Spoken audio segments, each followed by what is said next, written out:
자, 검경 수사권 조정에 대한 이야기를 좀 해보도록 하겠습니다. 제가 여러분들 이 서기호TV 쉬는 동안에 사실은 서기호TV는 안 했지만 모 방송에 출연을 했었습니다. 근데 왜 출연하게 됐냐면 갑자기 문무일이 엉뚱한 이야기 해가지고, 자, 문무일이 5월 1일 날 해외 순방길에 나선 상태에서 뭐 검경 수사권 조정에 대해서 반대한다면서 민주주의 원리에 반한다 이런 말 했잖아요. 그 민주주의 원리에 반한다는 게 무슨 뜻이냐, 패스트트랙에 올린 것 자체를 반대한다는 뜻이 아니라 견제와 균형의 원리에 맞지 않다. 그러니까 경찰에게 너무 많은 권력을 떼주는 거 아니냐, 그러면 통제가 안 되고 뭐 권력의 견제와 균형이 안 맞아진다, 뭐 이런 취지인데 이거 되게 황당한 이야기였잖아요.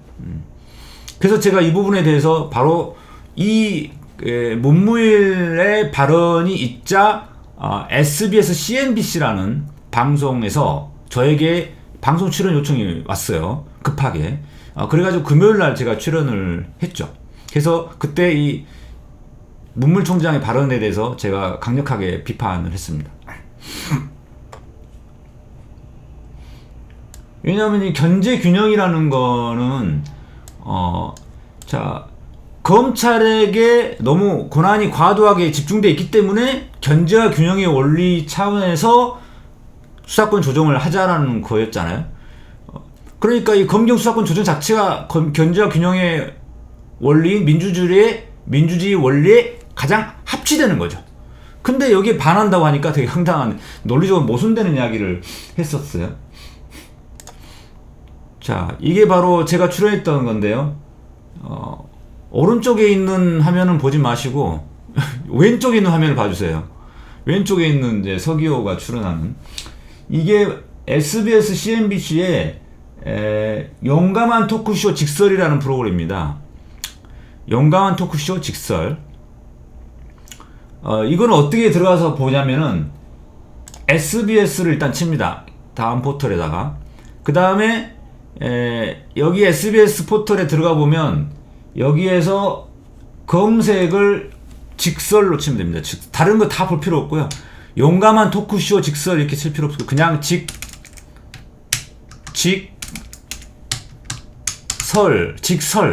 두 개만 쓰면 됩니다. 썰전하고 좀 비슷하죠? 직설.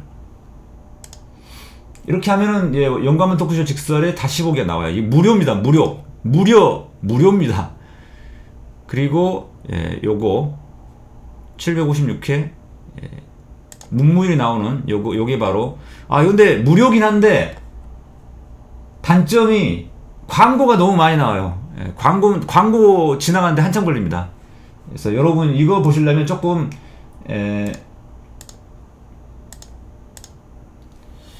인내심이 좀 있어야 돼요. 인내심.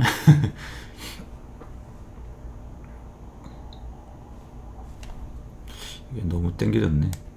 좀 땡겨가지고. 그래서 이건 무료 보기긴 하지만은 광고가 좀 많아서, 자, 여기에 약 15초 정도, 15분 정도 되면은 비로소 제가 나옵니다. 이게 저 혼자 방송하는 게 아니고 패널을 3명이나 출연을 시켜요. 그래가지고 이 원일이 논설위원이 진행을 하면서 이 검찰 출신 변호사 한 명하고 그 다음에 데일리안 논설위원 언론인 한 사람하고 이렇게 해서 3사람이 나오고요. 이 가운데 있는 원일이 논설위원이 진행을 합니다. 상당히 진행을 똑부러지게 잘 하셔요. 그리고 관점도 괜찮으시고. 그래서 이분이 저를 좀 좋아하시나 봐요. 그래가지고 무슨 프로그램이 있으면 뭐 방송에서 뭐 토론할 만한 게, 특히 사법부와 관련된, 법원 검찰과 관련된 토론할 게 있으면 꼭 진보 진영의 패널로 저를 부르더라고요. 다른 방송에서는 저를 안 부르는데 이분은 꼭 저를 불러요. 그래서 사람 보는 눈이 좀 있으셔요.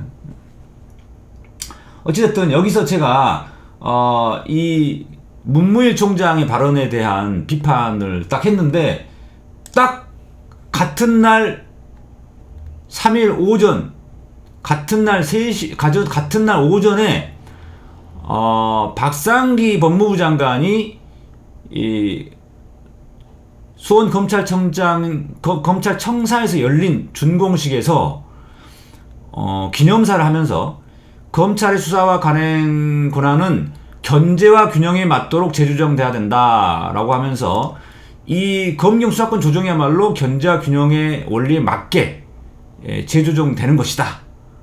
그러니까 이게 바로 민주주의의 원리에 정확하게 일치한다. 라고 해서 수사권 조정에 반발하는 문물총장에 대해서 일침을 가했죠.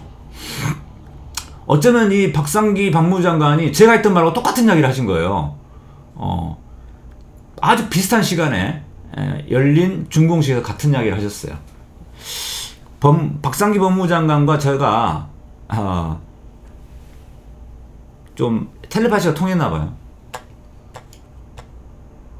그래서 이렇게 일침을 딱 가했더니 문물총장이 조금 깨갱하면서 조기 귀국을 해가지고 기자들 앞에서 이야기할 때 기본권 보호 이야기를 이제 했죠. 민주주의 원리에 반한다. 이거는 너무 자기가 봐도 아닌 것 같으니까 이제 깨갱했으니까 국민의 기본권 보호가 중요하다. 뭐 이런 걸 강조하면서 수사권 조정이 그래서 뭐 거기에 반대한다. 뭐 이런 것을 유지를 했는데, 자, 이런 문물총장의 발언들을 보면서 여러분들이 조금 걱정을 하실 수도 있었을 것 같고 또 되게 분노를 또 하셨을 것 같아요. 겨우 패스트트랙 통과시켜놨더니 이제 문무일이 이제 초를 치고 있어요. 자유한국당 장외 투쟁하고 막 하는 것도 열받는데 기분 나쁜데 거기다가 이 문무일 총장이 기름 부은 것 같이 돼가지고 이거 어떻게 되는 건가 이런 걱정되시기도 했었을 거고, 또 한편으로는 문무일 총장에 대한 굉장히 좀 뭐 실망할 필요는 없었죠. 원래부터 이랬던 분이니까 분노하셨던 분이 있었을 것 같아요. 그런데 결론부터 말씀드리면 이 문무일의 이런 발언들은 그야말로 검찰 내부의 달래기용으로 하는 것이지 이 상황을 반전시킨다거나 대세를 거스를 수 있는 상황은 절대 아니라는 거죠. 왜냐? 이미 패스트트랙은 통과가 됐고 최장 300일 이내에 어떤 형태로든 검경수사권 조정은 되게 돼 있습니다. 문무일 총장이 반대한다고 해서, 검찰이 반대한다고 해서 이게 통과가 안 될 수 있는 법이 아니라는 거예요. 이미 통과는 기정사실화 되어가고 있고 그런 상황에서 대세를 거스를 수 없지만, 그렇다고 해서 자기가 총장으로서 아무 말도 안 하고 있으면 검찰 내부 간부들에게 면이 안 서는 거죠. 그래서 검찰 내부를 의식해서 한 소리다. 이렇게 보시면 될 것 같고요. 실제로 이 검찰의 반발 기류를 보면서 어떤 언론에서는 과거 송강수 검찰총장 2004년도에 내 목부터 쳐라 이런 말을 하면서 반발했던 이런 검찰과 정권의 충돌사 이런까지 써가면서 보통 일이 아닌 것처럼 이렇게 호들갑을 떨었어요.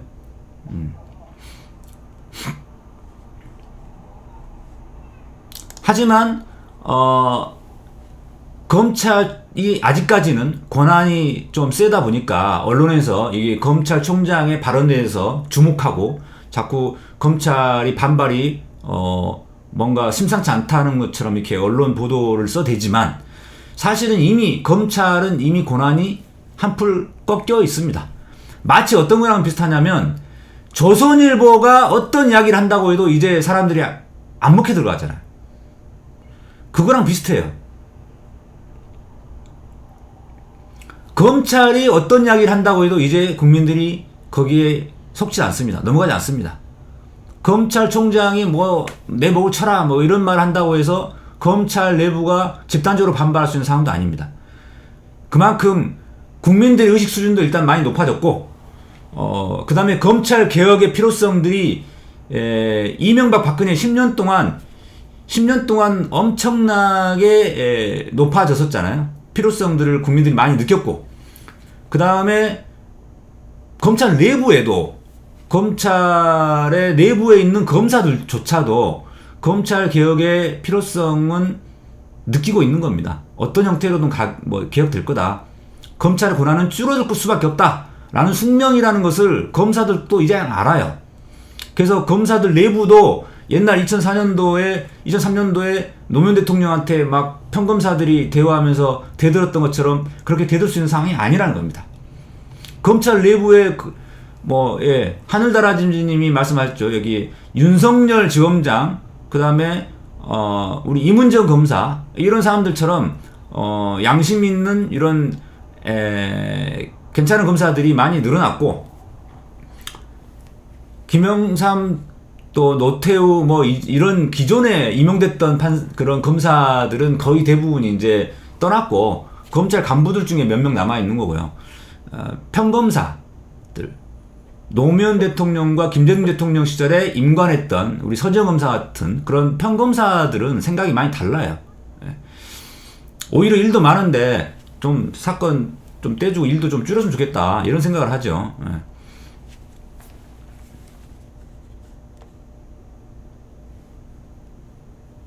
그래서 결론부터 말씀드리면 문무일총장의 발언에 대해서는 별로 신경 쓸 필요 없다라는 것이고요. 줄어들고 있는 권력, 이제 꺼져가는 권력이 마지막 깨갱하고 있는 그런 마지막 발악을 하고 있다, 이렇게 볼 수도 있고, 검찰 내부를 향해서 어쩔 수 없이 이렇게 하는 소리라고 할 수도 있고. 그래서 검찰총장이 해외에서 막 그런 이야기를 하니까 사퇴하는 거 아니냐, 이런 이야기 하고 있는데, 이제는 문무일총장이 사퇴한다고 해도 그게 별로 검찰 내부의 동요로 이어지질 않아요. 또 문무일총장이 임기가 2, 3개월밖에 안 남았기 때문에 사퇴하는 게 별로 의미도 없어요, 사실. 그래서 사실은 되게 중요한 이야기인데, 제가 이런 이야기를 들었습니다. 검찰 내부에서 오히려 사퇴를 말린다는 이야기까지 있어요. 사퇴를 말리고 있다. 왜? 지금 사퇴해봤자 오히려 청와대에 힘쓸어주는 거다. 그래서 차라리 계속 이 수사권 조정의 부당성을 문무일총장이 알리고 다녀야 된다. 이런 이야기를 검찰 내부에서 실제로 한대요. 그래서 검찰 내부에서도 사퇴가 별로 강수가 아니다라는 생각을 자기들도 하는 거예요. 그래서 문무일총장은 사퇴하지 않을 가능성이 훨씬 더 많습니다. 일종의 립서비스라고도 할 수도 있고요. 조직 내 립서비스다, 이런 표현도 맞죠.